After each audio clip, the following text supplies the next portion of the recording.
sa lupa niyang mahiwaga. Ang nais ko sana'y minsan pa makita siya't makasama pa. Hindi ka na parte ng kumpanyang ito. You are fired! Magmula ngayon, si Gildo Villarama na ang presidente ng Juan Fredo Empire. Hindi ko maintindihan kung bakit ang gaan-gaan ko ng loob ko sa inyo. Felicia, ito damit mo. Ano yung ginagawa? Tulad ng kwintas mo, Jezebel, may angking kapangyarihan ang kwintas ni Johnny Guada. Nagdudog niyang iyong powers! Finally, gaganda ka na, Jezebel! Okay. Wala rin kasing tignan sa kagandahan ko. Wala mo. Ikaw ang pinakamaganda. Doña Guada, bakit po? Nasunog po ba yung mukha ko? Ang ganda-ganda mo, Isabel! Ang ganda-ganda mo! Talaga po? Tingnan mo! Hindi ko yung dati kong itsura.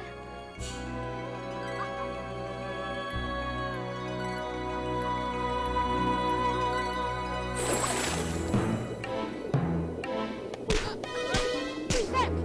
Hanggang ngayon hindi pa kayo nakakaisip ng paraan para mabawi ang aking setro. Hindi ho kami makakakit sa lupa, mahal na Reyna. Hindi na masusundan si Prinsesa Berbola. Wala kasi makapagbigay sa amin ng kapangyarihang magkapaa. Wala kasi kayong mga kwenta. Paano ako mamumuno ng maayos kung wala ang aking setro, ha? Ha? Huwag kayong tatanga-tanga. Mag-isip kayo ng paraan para mabawi ang aking setro. Giding pangako, ibabalik ko lahat ng pera mo pag nakuha ng sweldo ko sa construction. Ano ka ba, Paolo? Walang problema doon. Marami naman yung naipong kong pera eh. Buti ka pa, may naitago. Eh ako, isang kahig, isang tuka. Sumama ka na kasi sa akin sa Japan. Malaking kikitain mo doon. Hindi ko pwedeng iwan si Inay at si Kuya. Sila nga ang dahilan kung bakit ako bumalik dito eh. Ganda ko na nga. Ganda ko na.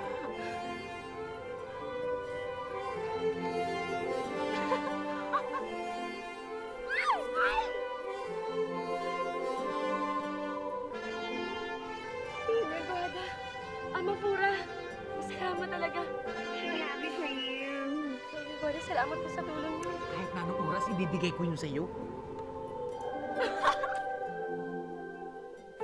Alam mo, Paolo, kung gusto mo talaga makatulong sa pamilya mo, mangingibang bansa ka. Nandun ang pera, Paolo.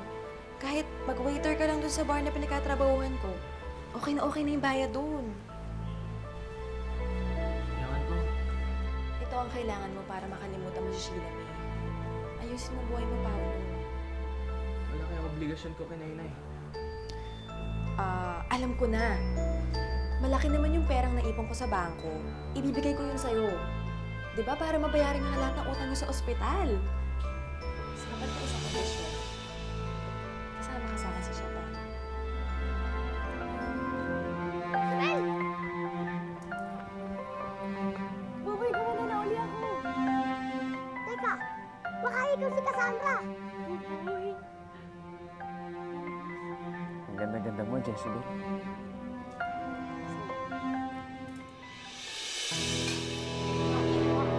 Anong ginagawa mo dito, ha? Saan-saan kita hinanap? Kung saan-saan kita hinanap na dito ka lang pala sa pamamahay ko. Tawa mo! Tawa mo! Tawa na! Sabihan mo kami na! Tawa mo! Soka na kayo! Oh, Aling Melba. Nako, kausapin niyo yung anak niyo. Kumbinsihin niyo na sumama sa akin sa Japan. Malaking tulong yung mabibigay niya sa pamilya niyo. Paano, Pao? Nauna na ako, ha? Isipan mo yung sinasabi ko. Sige po.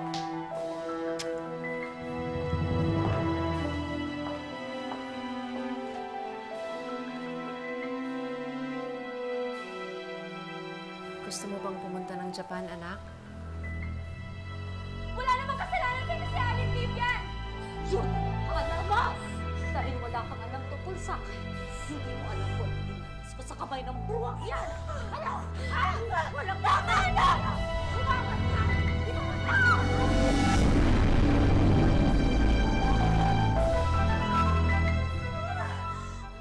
Wow! Laki naman ito para kayong malaking, yung alam niyo yung higanting Dalmatian. O hindi Ako ay isang design na lapu-lapu, garupa. Ano ba? Di! Laki oh!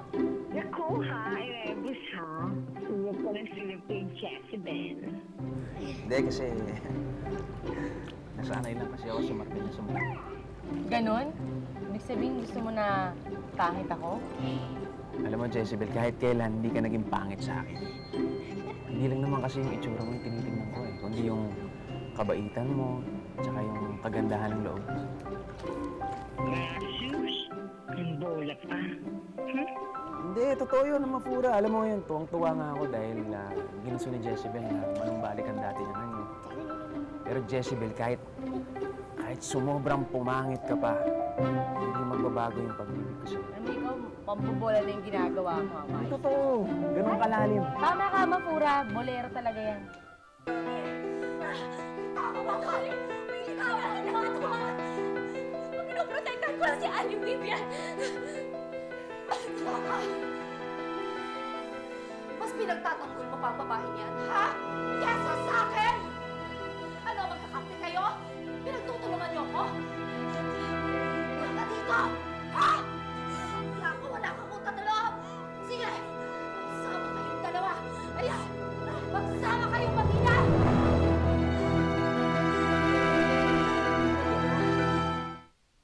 Kaya ba bang magtrabaho ng malayo? Hindi ko po alam. Walang iya ka, lumayas ka rito! Baliw ka! Isa kang baliw, Vivian! Baliw ka! Ha? Vivian! Felicia, ikaw ang nagtago kay Vivian sa pamamahay ko! Walang iya ka! Pinagtutulungan niyo akong dalawa! Mami, hindi mo pa rin ako sinasagot. Not now, Baby! Not now! No! I need your answer right now! Wala na naman po kami. Siguro nga po mas maganda pa po sumama ako. Para tuluyan ko na siya makalimutan. Ang ibig bang sabihin yan, anak, nakapag-desisyon ka na? Kung yun po ang kinakailangan kong gawin na, gagawin ko po. Maraming salamat, anak. Alam ko, napakahirap para sa'yo at malaking sakripisyo itong gagawin mo. Yung binitawan mong salita na mag-ina kami ni Aling Vivian. Kinuha mo si Sheila May kay Vivian? Oo. Kinuha ko ang batang yun para parusahan siya. Para maging baliw siya. Para mabaliw ka sa pagkawala ng anak mo!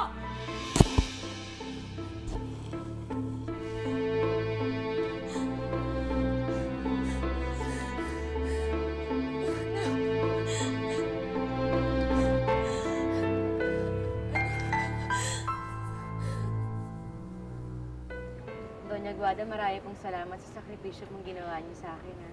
Hindi naman sakripisyo ito. Namimiss ko na rin ang pagiging sirena eh. Tanong ko lang, Isabel. Ano ang plano mo ngayong beauty ka na?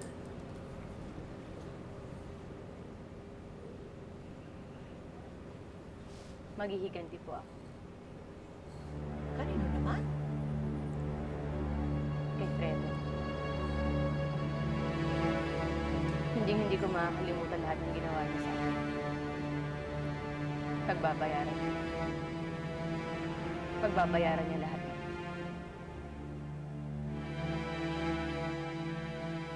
Oo, Vivian. Anak mo siya. Pero hindi mo siya mahalaga sa akin.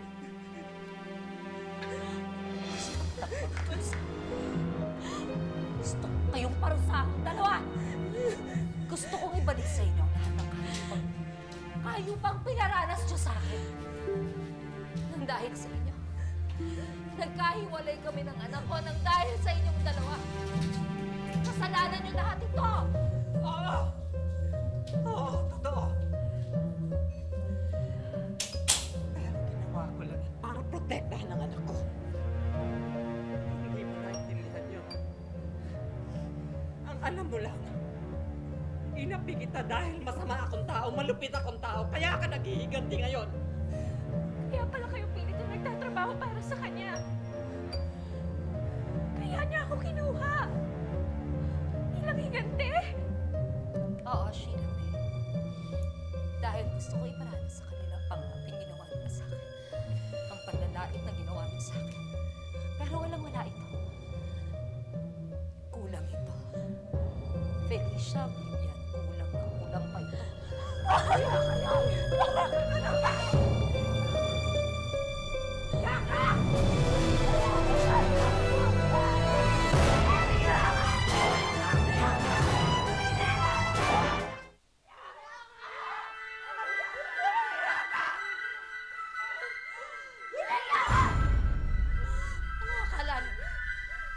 Masasaktan niyo ako sa poder ko, sa sarili kong pamamahay. Magsilayas kayo. Lumayas kayo! Lumayas kayo! Lumayas kayo! Kayo ang walang awa! Kayo ang walang hinga! Wala kayong puso! Walang awa! Sige! Lumayas kayo! Lumayas kayo! Lumayas kayo! Lumayas! Kahit hindi ko kami pagtulakan! Talagang lalayas na sa impyerno ang bahay na to! Walang yaka. Ingrata! Pagkatapos kitang kukumpyan sila, inom ko. Huwag niyo sabihin naging mabait kayo sa akin dahil malayo sa katotohanan yun. Ninakaw niyo ako para pagigantayan ang sarili kong ina. Kayo ang walang hiya! Kung ganon, ano bang tinatayo-tayo mo dyan? Lumayas kayo. Lumayas kayo sa pamamahay ko. At huwag na huwag kayong babalik dito! Ayoko lang makita ang pagmumukha niyong dalawa! Layas!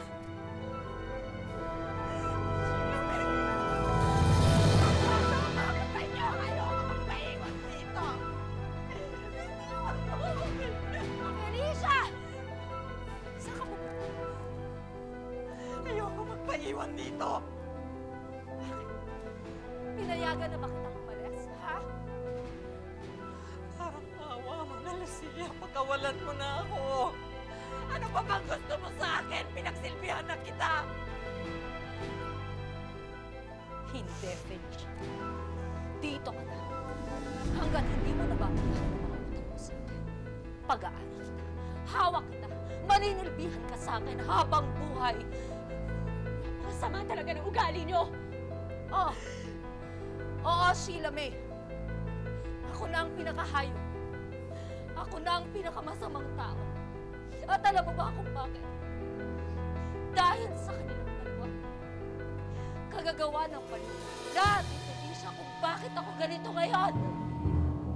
At wala akong pakialam kahit na galit kayo sa akin dahil mas sinusumpa ko kayo. Layas! Lumayas kayo! Kunin na si Felicia! Tingnan! Tingnan!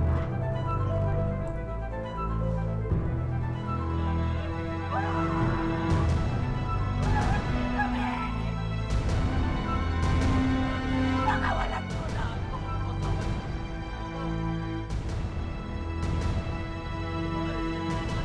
Umilaran niyo ako!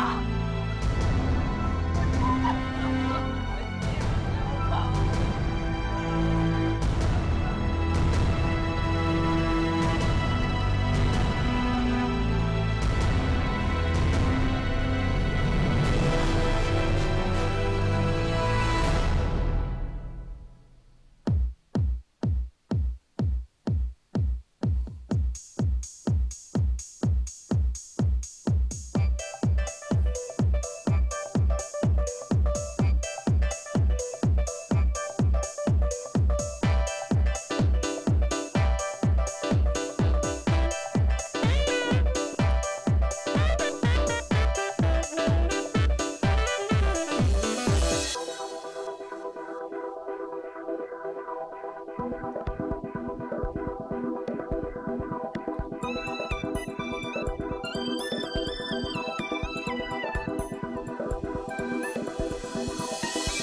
Fredo po ba nandyan? Ay, wala. Wala?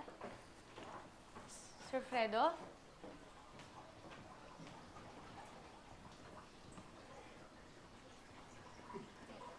Nasaan po siya? Hindi ba siya yung namumuno dito? I'm sorry, hindi na siya dito nagtatrabaho. Po? Eh, di ba sa kanya po itong kumpanya na to? Iba na po kasi ang aming company president. Sino po? Ako. Ako na ang presidente ng One Fredo Empire. Now, what can I do for you? Kumusta ka na? Matagal-tagal na rin tayo hindi nagkikita, Cassandra.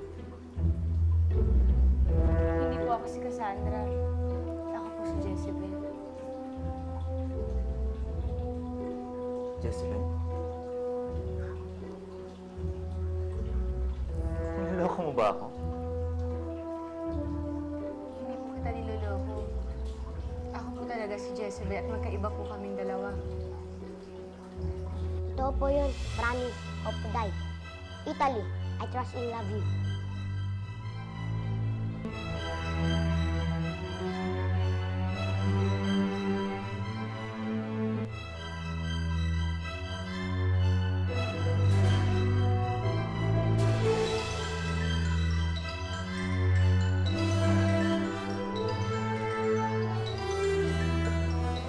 Fredo, gusto kong sumama sa loob. Huwag na, Berbola. May kailangan lang naman ako kunin sa loob. Sige na, Fredo. Okay. Sige, kung yun ang sabi niya. Kayo kambal. Alam mo kung sa bagay,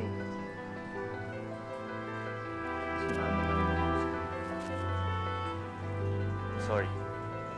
You just have this air of innocence that will translate well on screen. Jana, Yes, sir. pwede pakihanda ang VTR room. Yes, sir. Saan po tayo pupunta? Berbola, pag makita ka na naman ni Daddy, magwawala na naman yan. Antayin mo ko, sandali lang ako. Sige.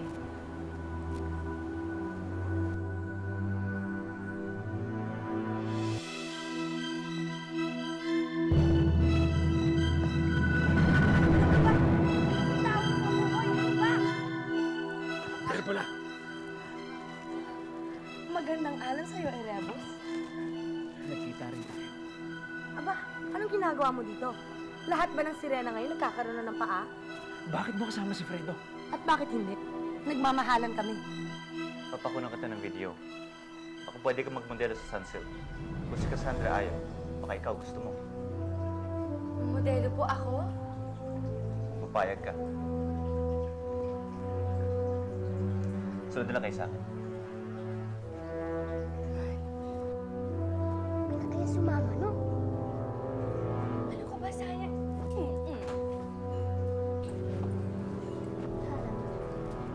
Puro kalokohan. Sasok, boss. Hindi ka. Si Jezebel ang iniibig ni Fredo. Hindi, Erebus. Ako lang ang mahal ni Fredo. Ako lang at wala nang iba. Ano mo nagawang mapaibig sa'yo si Fredo? Dahil sa ang kanyang kagandahan. Maganda ako at karapat dapat akong ibigin. Kaya yun lang. Yun lang ang dahilan, Erebus. Ano ba? Tingin mo siya. Meron kang ginawa para mapaibig mo si Fredo. Bakit mo ba kinakampihan si Jezebel, ha, Erebus? Pag-isipan mo mabuti ang mga ginagawa mo. Kailangan napaghiwalay kayo ni Fredo. At pagkatapos nun, anong susunod na mangyari? Magkakabalikan silang dalawa ni Fredo. Gusto mo bang mangyari yon? Magkabalikan si Jezebel at si Fredo? Ha? Mag-isip ka! Kanina mo pa ako pinapanood, ah. Ano? Hindi mo ba ako kakausapin? Alam ko, iniiwasan mo ako, Paolo. Simula pa lang na umuwi ka dito, hindi mo na ako kinakausap. Hindi pa tayo nagkakausap. Hindi ko alam ang sasabihin sa'yo, kuya. Naaawa ka sa akin. Kuya, dapat hindi nangyari sa'yo yun, eh. Sinisisi ko na ang sarili ko sa lahat ng nangyayari. Kuya, babawi ako. Pupunta ako ng Japan para mabayaran na natin lahat ng utang natin. Kung mahal mo si Jezebel, ilalayo mo siya kay Fredo. Magkanya-kanya na tayo. Aking si Fredo, sa'yo si Jezebel. Panatilihin natin sila magkahiwalay. Naiintindihan mo? Kaya huwag mong sisirain yung mga plano ko.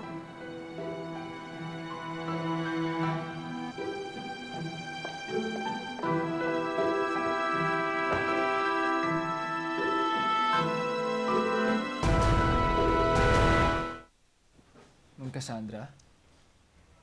Excuse me. Hindi siya si Cassandra. Siya si Jezebel. Okay, sorry. Sige na, Alex. Ayusin mo na yung camera. Ma'am, dito na po kayo pumuesta.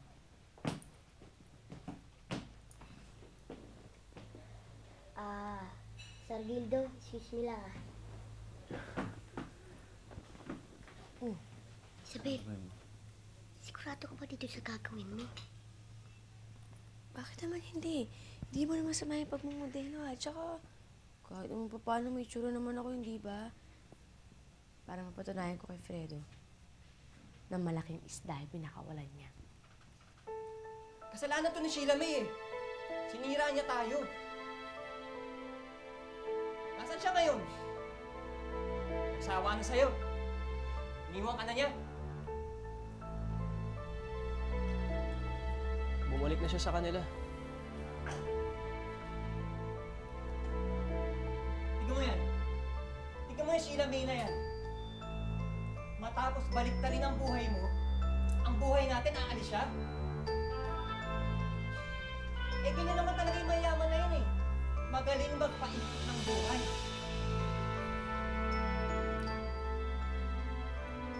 Diba, Nay? Simula pa lang. Bata pa lang kami nitong si Paolo. Sinira na ng mayayaman na yun ang buhay natin. Kaya ako galit na galit sa kanila eh. Kaya mainit ang dugo ko sa kanila. Hindi ka na kaya isda. Tsaka nahihiya ako.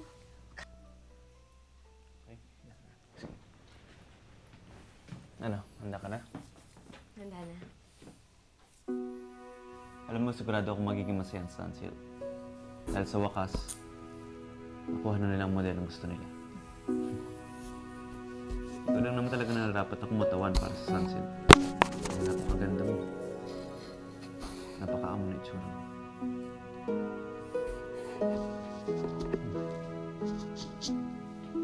Bakit nakatungo ka? Alam mo, ang babae kasing ganda mo.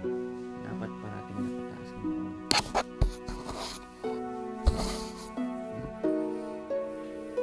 Handa ka na?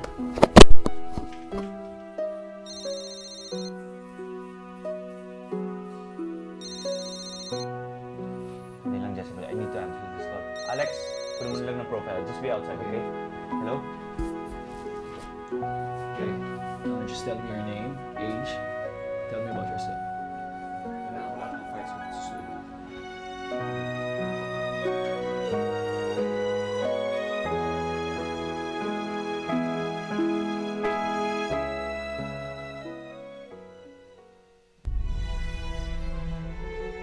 Bakit po, Nay? Ano po nangyari sa amin ni Kuya nang maliliit pa kami? Ano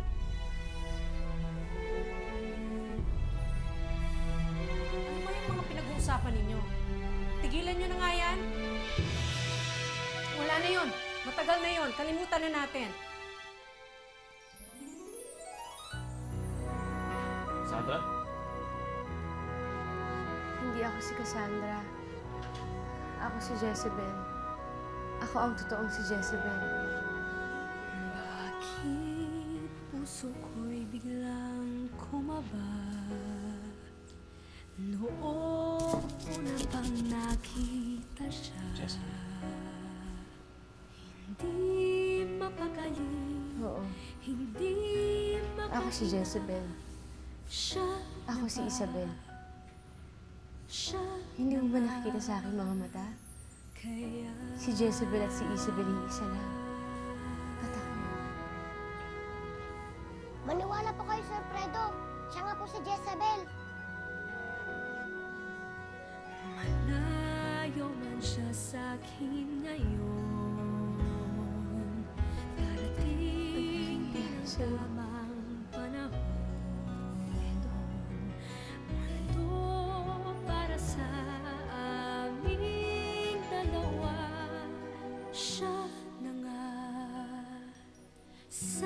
siya na nga.